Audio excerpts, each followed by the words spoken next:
আর সংসার নষ্টের জাদু কারো উপর করা হলে সাধারণত তিনটি আলামত তার মধ্যে প্রকাশিত পেয়ে যায়। আপনারা হয়তো অনেকেই ভাবেন যে সংসার নষ্টের আবার জাদু হয় কিনা। দেখেন, সংসার নষ্টের জাদু বর্তমানে অনেক ব্যাপকভাবে হচ্ছে এবং রাসূল ইসলামের উপর পর্যন্ত জাদু হয়েছে। জাদু অনেক সত্য একটা বিষয়। লাবিদ বিন আসাম আল্লাহর হাবিব সাল্লাল্লাহু আলাইহি ওয়াসাল্লামের উপর জাদু করেছিলেন এবং কি আল্লাহর হাবিব সাল্লাল্লাহু আলাইহি ওয়াসাল্লাম জাদুর প্রভাবে এতটা রোগাক্রান্ত হয়ে থাকতেন, প্রায় সময় আল্লাহর হাবিব সাল্লাল্লাহু আলাইহি ওয়াসাল্লাম বিছানায় পড়ে থাকতেন অসুখ হয়ে। আবার আল্লাহর হাবিব সাল্লাল্লাহু আলাইহি ওয়াসাল্লাম নামাজের যখন সূরা পড়তে দাঁড়াতেন অনেক সময় সূরা ভুলে যেতেন, প্রায় সময় এক একটা জিনিস আল্লাহর হাবিব সাল্লাল্লাহু আলাইহি ওয়াসাল্লাম ভুলে যেতেন। অবশেষে জিবরাইল আমিন এসে জানালেন, ইয়া রাসূলুল্লাহ, আপনার উপর জাদু করা হয়েছে। লাবিদ বিন আসাম তার উপর জাদু করেছিলেন। সুতরাং জাদু একটা সত্য বিষয়, আমাদের উপরে যে কেউ করে ফেলতে পারে।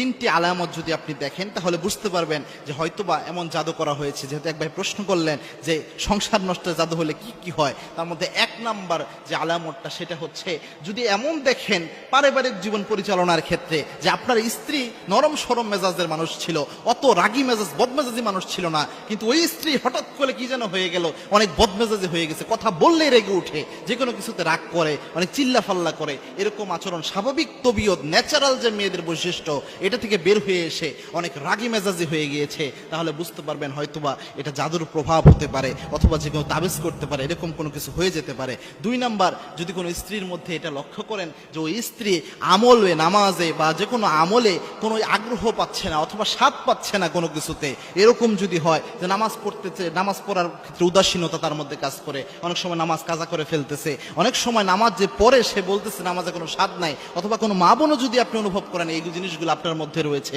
তাহলে বুঝতে পারবেন যে হতে পারে এটা একটা জাদুর প্রভাব। কারণ আলেমরা প্রেসক্রাইব করেন এটা জাদু হলে এই আলামতগুলো প্রকাশ পায়। তিন নাম্বার হচ্ছে যে যদি শরীরের মধ্যে অযথা কোনো ব্যথা দেখা দেয়, অর্থাৎ কোনো রোগ ব্যাধি নেয়, আপনি চিকিৎসা করাচ্ছেন কোনো রোগ ব্যাধি বের হয় না, কিন্তু মাথা ব্যথা শরীর ব্যথা প্রায় সময় এটা দেখা দিচ্ছে, কিন্তু আপনি খুঁজে পাচ্ছেন না যে এরকম কোনো কিছু দেখা দিচ্ছে, তাহলে বুঝতে পারবেন যে আপনার উপরে জাদু হতে পারে। এবং জাদু হলে অনেক মেয়েরা এমন হয় যে স্বামীকে সহ্যই করতে পারে না, স্বামীকে দেখলে মনে হয় যে জম দেখতেছে, এরকম ভাবে ট্রিট করে।